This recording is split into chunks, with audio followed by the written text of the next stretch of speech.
Hi guys, it's Kelly here, and I am back with a little bit of a different video.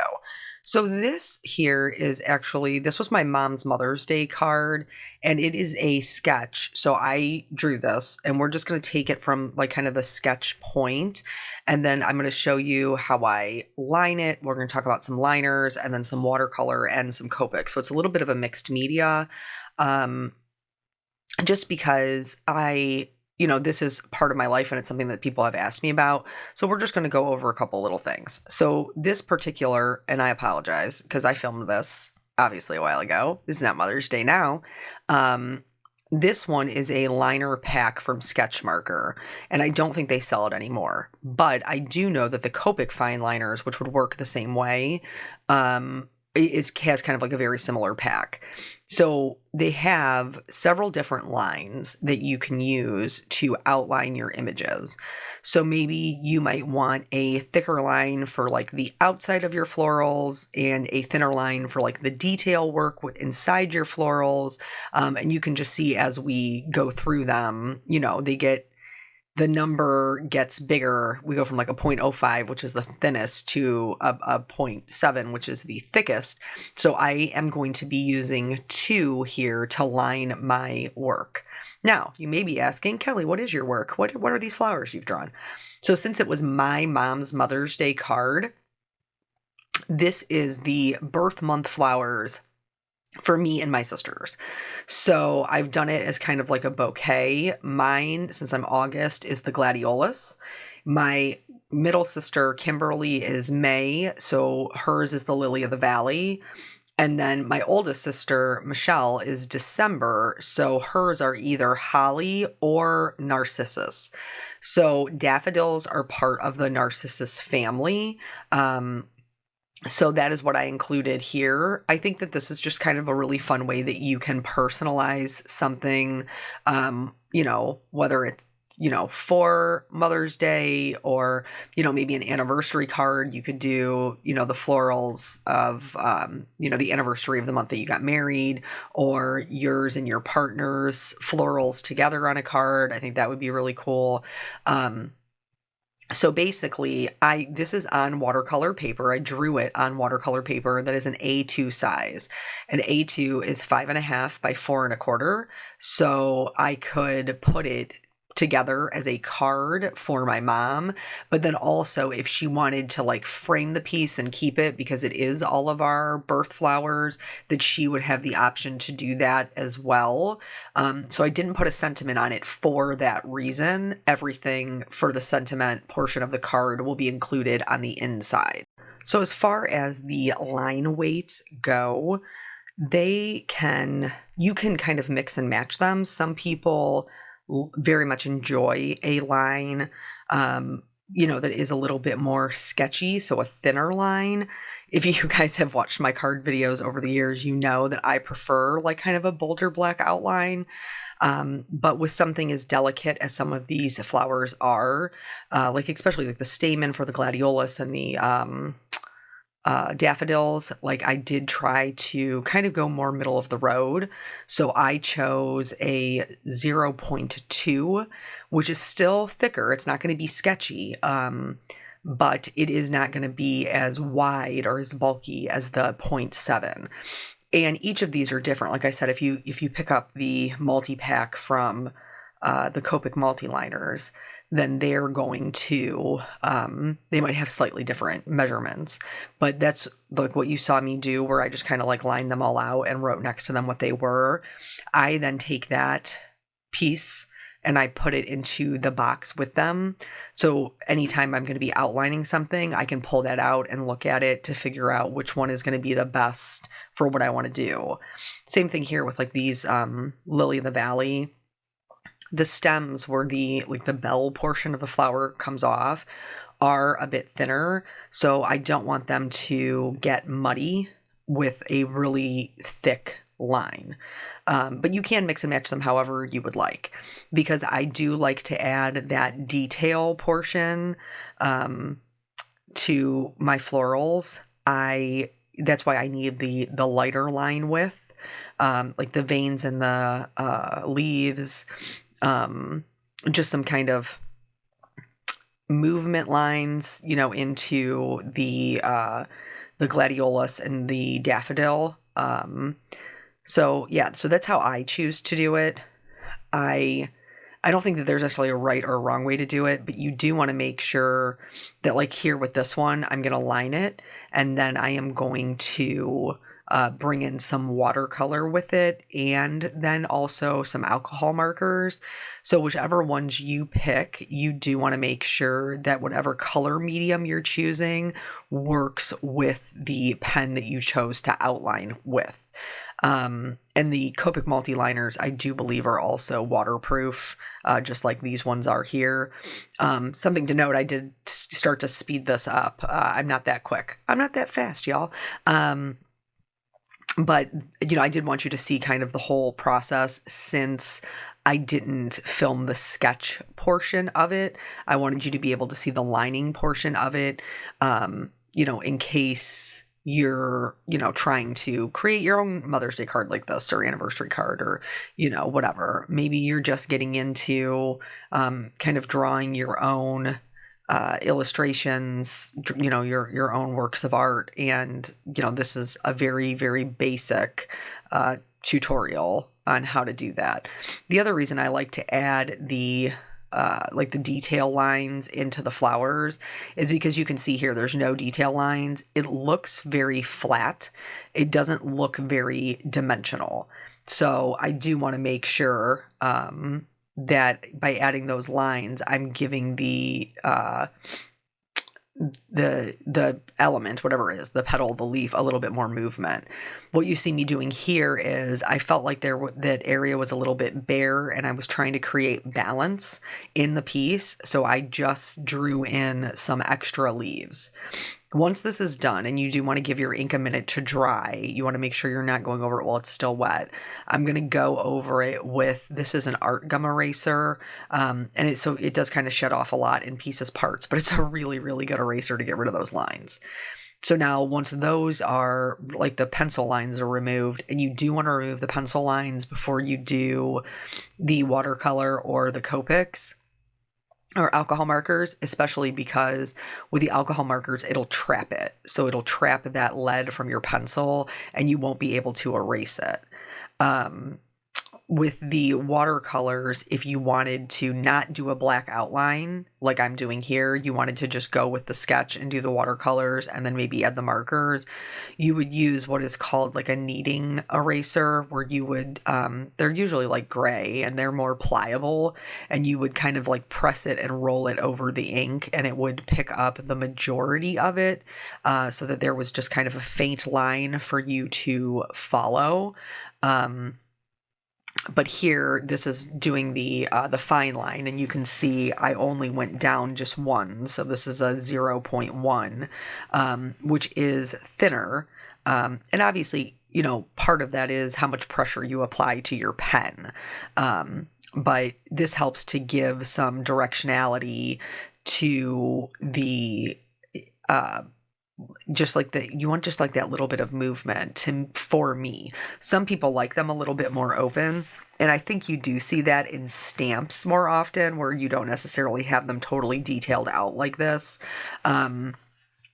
But even if you are a person who does not want to draw your own illustrations, you just want to do the watercolor with the alcohol markers on top, you could start with a stamped image. Again, make sure the ink that you're stamping in is waterproof and also safe for alcohol markers. I know that the intensified black ink from Hero Arts is that way. It's both. And I actually think it's the Gina K Obsidian Amalgam ink, which is her black. I think that is also one of the ones that is waterproof and safe for alcohol markers. But so you could stamp an image, and then once we get done with the outlining, this is me just finishing that up. So to me, you could leave this here and you can leave it black and white. This is the point where you're going to want to add your color and your shading. I chose to add my color with my Daniel Smith watercolors. That is what's in here. This is actually an alcohol ink palette from Tim Holtz, but it gives me the opportunity to put a little bit of color in each kind of pot, and then I can mix colors in other pots. So what I am doing is this is not wet. There's a couple different ways you can watercolor. So you can go dry, wet to dry, which is what I just did here. So my paper is dry and I'm bringing in the pigment, and that is the wet portion. Or you can go wet to wet. So you would add water to the area that you wanted to paint. And you have to be careful because you want to make sure you're only adding it to where you want the pigment to flow, because whatever is wet is where the color is going to go. But doing wet to dry does give you a little bit more control. And so here, what I'm doing is I'm using more of a blue violet to do the shading on the white petals of the daffodil. Usually with just my markers, I tend to use more grays to add the shadows, but I don't want my flower to appear gray. I want it to have, there's a bunch of reflections and things like that. It picks up color of the things around it, and so I want it to have my white shadows to have some color. So I'm using a very, very minimal amount of like a blue-violet color, and then I can just add clean water to that, to those lighter areas, and let the pigment flow into it. And, that way you can get those really nice kind of blends that you see. I am a impatient watercolorist. I'm just being honest. I like being transparent. You guys know that. I'm very impatient when it comes to watercoloring, but typically you would want to work in layers. So you would want to do a light layer, let it dry, do a second layer to kind of deepen up any shadows. If you've never seen any watercolor videos from Dawn Woolslagel, hers is W+9. She's an amazing watercolor artist, and so she does work in layers. Here with the Lily of the Valley, I know that they are, like, when we picture them traditionally, we pick them to be more white, but that's not entirely true. You can have these kind of pinkish purple ones, and that was the look I was going for because I already have the white in the daffodils. I didn't want there to be even more white with the Lily of the Valley. So you can see down at the bottom, or the one on the right, I went a little bit more purple. The one on the top, I went a little bit more pinkish purple. And so for that one, the technique that I did was adding the color where I wanted it to be the darkest, and then using clean water to kind of pull that color out. And again, if your watercolor is really, really forgiving, so if you are not happy with the way that it is looking, and it's still wet, you can blot it up with a paper towel. You can go in with clean water and help to get that pigment moving again so that you can blot that up and remove more of the color. And you can do that pretty much as many times as you need. With this particular technique, where I kind of like add the color where I want it to be the darkest and then pull it out with clean water, I do like to go back in and drop in darker color where I want it to be darker. For the gladiolus, because they come in so many colors, guys, like really so many, but I chose pink because my mom likes pink. That's why they come in that variety. But also they would look really nice with the like the pinkish purple Lily of the Valley. So I think this is quinacridone rose. And I think that's just straight out of the tube. I don't think I mixed it with anything. And now I'm going to add in a little bit of that yellow. What is the yellow that I have? Is it cadmium yellow? It might be Indian. I'll double check that. Everything will be linked below. But I did add that a little bit to, kind of the stamen and kind of let it bleed out into the flower. If you don't want that, then you will need to paint the petals separately and then go back in and paint the stamen if you don't want them to mix. I think that's pretty, but it's different.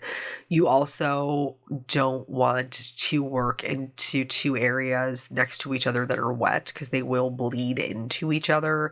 You do need to make sure that those are dry if you don't want them to bleed into each other. Sometimes letting the colors bleed together is the prettiest part for me. So that's just something, like, that's why I went from the daffodils to the lily of the valley, because they're not touching. And then waited till the lily of the valley dried and then went back in to do the gladiolus. But these are obviously much darker. The pigment is much darker than what you're seeing with the other ones.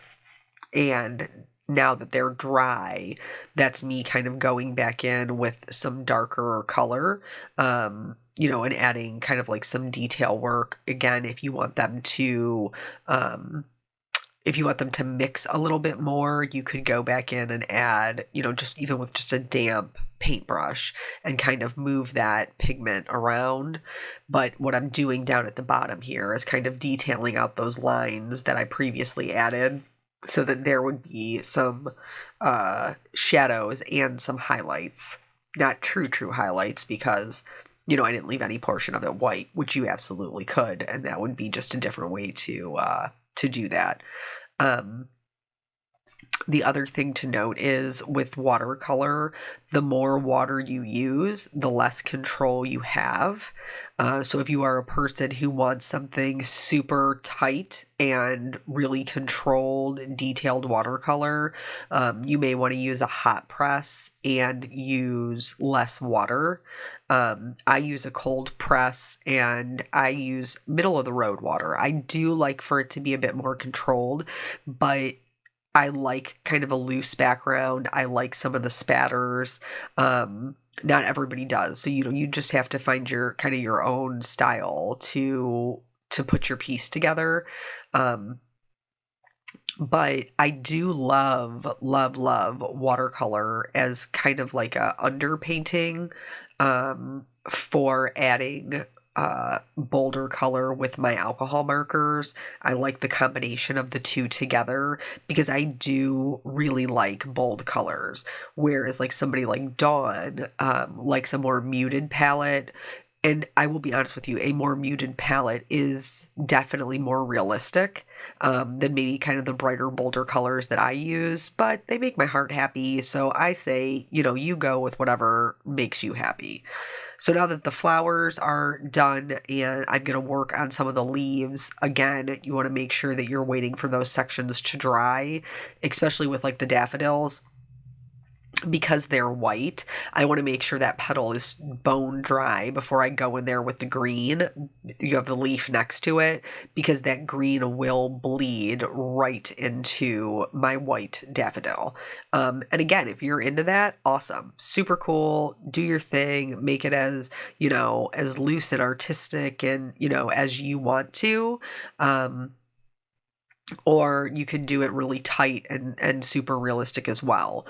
With the black outline, I personally think you're never going to get true realism with the black outline. It's definitely going to look more, more artsy than, full photorealism when you have the black outline. But I like a black outline. I think it makes the colors pop more.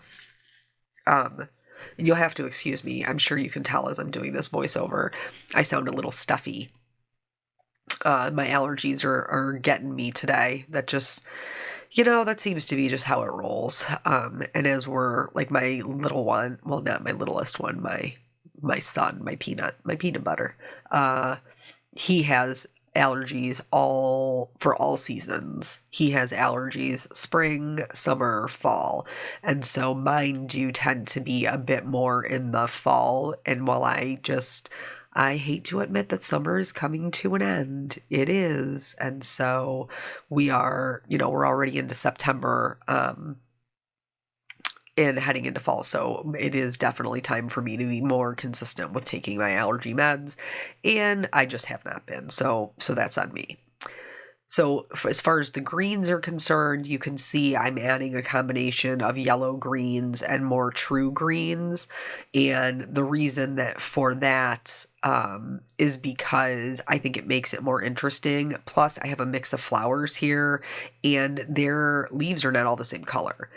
So here, what you see me doing is putting in a little bit of a looser background. You can do this one of two ways. You can lay down some clear water. That's the way I did it the first way, and then drop some pigment in and let it bleed out. Or you can pick up the pigment and kind of paint your own more, I guess, more detailed kind of background. Here, what I'm doing is I just dropped in just a little bit of color, and then I'm going to go back in with some clean water to help that bloom out. But because there's more water than there is pigment, it's going to be really soft. That pigment will bloom out really, really softly. So you can make it as bright and as intense as you want, or you could definitely have it more kind of soft and subtle. So I find that typically going in and adding a little bit of water and then dropping the pigment in is what works best for me. And I'm using, the pinks, the greens, just anything that would kind of, see that looser background. So the colors of the flowers and the colors of the leaves. Watercolor always dries back softer. So, you can put down as much, pigment as you want, and then you can double check it when you go back into, to see if you need to do like another layer of color. I also like really organic edges. I don't like a solid swipe of color when I have a looser background. So a lot of times with that, I will put down more water than I need to and let it bloom out and create a natural edge. Or I will pick up some pigment on my paintbrush and just kind of dab it around the edges so that it creates a little bit of a more organic look. So this is where we're at after the watercoloring is done. You can absolutely leave your project like this, whether it's a drawing or the stamps, or if you are like me and you like a bit of a bolder color, you can go in with your alcohol markers. And so that's what I'm doing here. I'm definitely not coloring as much of the flower as I would, if I was just using straight alcohol markers. I'm not coloring over all of the watercolor painting. I'm using the watercolor as my lightest color. I'm just adding in some kind of deeper shadows, and more detailed colors for the flowers themselves. Now, for me, because alcohol markers is my go-to medium, this is a little bit of cheating because you can achieve that look, that depth with just watercolor. But because, again, I am an impatient watercolorist and I don't like working in layers, bringing in another medium, whether it's alcohol markers or you could do pencils, you could do colored pencils over watercolor too. I do find this to be the easiest way and the fastest way for me to get really bold definition and dimension in these, this type of style. So here when I'm going in, if you remember earlier, I said I usually shade with gray with my markers. So I have that blue violet as like my underpainting, and then I'm going to go in and just add in some darker shadows with my markers. To me, this really kind of brings it to life, brightens it up, creates a lot of dimension, which is what I like in mine. But you can absolutely, be softer. So I picked out some red violets, which that's because I'm using Copics, that's their color family for pink. And again, just going in, being able to darken up those shadows, it's really going to create a lot of separation between those petals and just give everything a ton more dimension than just the painting itself. And just to reiterate, that is a lack of that's a lack of discipline on my part, because I could do it, or you could do it with the watercolors if you were willing to, work in those layers. But to me, I get very impatient. That's, all good things come in time, and sometimes I get a little aggravated with how much time. I shouldn't say aggravated. I just get impatient with how long it takes. So for these little, what are those called? Lily of the Valleys. This one that is, a bit more on the purple side, I did use the grays to kind of shade those. And then I'm going to use the yellow greens for the yellow green leaves and stems that I have in the background. And once again, not completely covering up the watercolor, just really putting in some shadows and kind of blending those out so that they meld really nicely with the watercolor that we have down. For the more like true green side of things, I am going to use more like the G family. So G07, G17, G29. You could also, if you wanted to, you could push those more to the teal side, by just changing up the markers that you were using. If you've watched any of my other videos where we talk about like color glazing and things like that with alcohol markers, this is a very, very similar process. It just is, instead of using a marker over top of a marker, you're using a marker over top of watercolor. But either way, it can help you get some more dimension. So, oh, I did bring in a blue green. See, I didn't know what I was talking about, guys. So that must just be for, like the little filler leaves to just help it be a little bit fuller. In hindsight, I kind of wish I would have drawn like a bow or something to bring them all together at the bottom, or, some twine or something that was wrapped around them. I didn't, but that would be an option for you as well. I am going to go in with my white gel pen and add some highlights to the stamen portion. When I'm doing stamped images, sometimes I'll add them, a little bit more. I think the only one I added it to or just like the lily of the valley, just along the edge. And then that's it. That's the whole piece. So I hope this, guys, helps you, to see how you can go from one end of, the drawing to the end of it, or like I said, using a stamped image. So thank you guys so much for joining me. I appreciate your time, and I will catch you on the next video. Bye.